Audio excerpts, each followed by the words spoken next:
Praise the Lord. मैं brother Shivshankar Tiwari आज एक बाइबल का दृष्टांत आपके सामने रखना चाहता हूँ।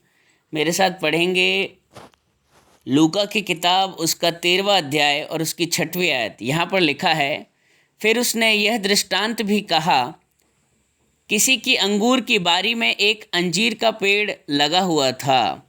वह उसमें फल ढूंढने आया परंतु न पाया। तब उसने बारी के रखवाले से कहा, देख, 3 वर्ष से मैं इस अंजीर के पेड़ में फल ढूंढने आता हूँ परंतु नहीं पाता। इसे काट डाल कि यह भूमि को भी क्यों रोके रहे।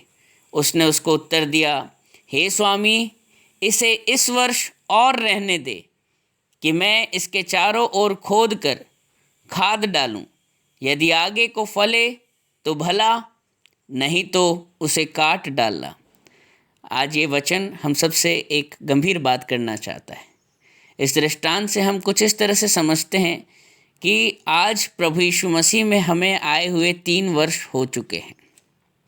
हम एक उस वृक्ष की तरह हैं जो एक गार्डन में लगाए गए, और हर वर्ष परमेश्वर जो है हमसे अपेक्षा करता है कि हम फलवंत होंगे।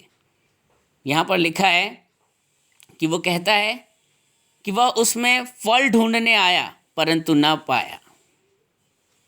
ठीक है, वो कहता है मैं 3 वर्ष से मैं इस अंजीर के पेड़ में फल ढूंढने आता हूँ परंतु नहीं पाता। 3 वर्ष हो चुके हैं प्रभु यीशु मसीह में आए। पहला साल निकल गया, हम फल लेकर नहीं आए, परमेश्वर निराश हुआ। दूसरा साल हुआ, हम फल लेकर नहीं आए, परमेश्वर और निराश हुआ। तीसरा साल हुआ, अब परमेश्वर की आशा टूट चुकी है और वो उस गार्डन के माली से, रखवाले से, प्रभु यीशु मसीह से कह रहे हैं कि इसे काट डाल कि यह भूमि को क्यों रोके रखे। लेकिन प्रभु यीशु मसीह हमारा बिचवई है, वो हमारे लिए निवेदन करता है, प्रार्थना करता है। वो क्या कहता है परमेश्वर को कि हे स्वामी, इसे इस वर्ष और रहने दे कि मैं इसके चारों ओर खोद कर खाद डालूं। है ना, परमेश्वर आपको फलवंत होने के लिए चारों तरफ से आपको जो है रिसोर्स प्रदान करने जा रहे हैं। आपको वचन से भर रहे हैं, अभिषेक से भर रहे हैं, महिमा से भर रहे हैं।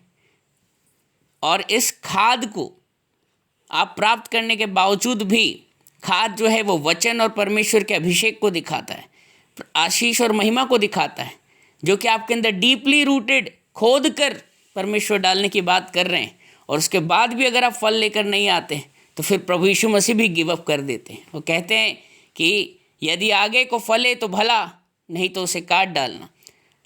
आज कलीसियाएं क्यों नहीं बढ़ रही हैं? लोग सोचते हैं सिर्फ पास्टर की जिम्मेदारी है फल लेकर आना, आत्माओं को बचाना।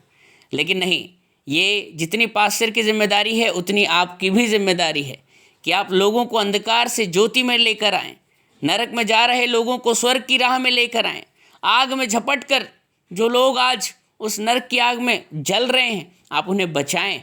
प्रभु आपसे आशा रखते हैं। क्या आप उसे हर वर्ष निराश पे निराश कर रहे हैं? परमेश्वर को बड़ी उम्मीदें हैं, यीशु मसीह को बड़ी आशा है कि ये जो आखिरी वर्ष आपको दिया गया है, आपको वॉच करने के लिए रखा गया है, कि बहुत उम्मीद है यीशु मसीह को कि इस साल तो मेरा बेटा अपनी सोई हुई अवस्था से जागेगा, इस बांझपन से बाहर निकलेगा और मेरे लिए वो फल लेकर आएगा, मेरे सुसमाचार को इस पृथ्वी की छोर तक बांटेगा। प्रभु यीशु मसीह आज हम सबको जागृत करे। Praise the Lord. अगर आपकी कोई गवाही या प्रार्थना निवेदन है, आप मुझे 6395893171 पे भेज सकते हैं। Praise the Lord. जय मसीह।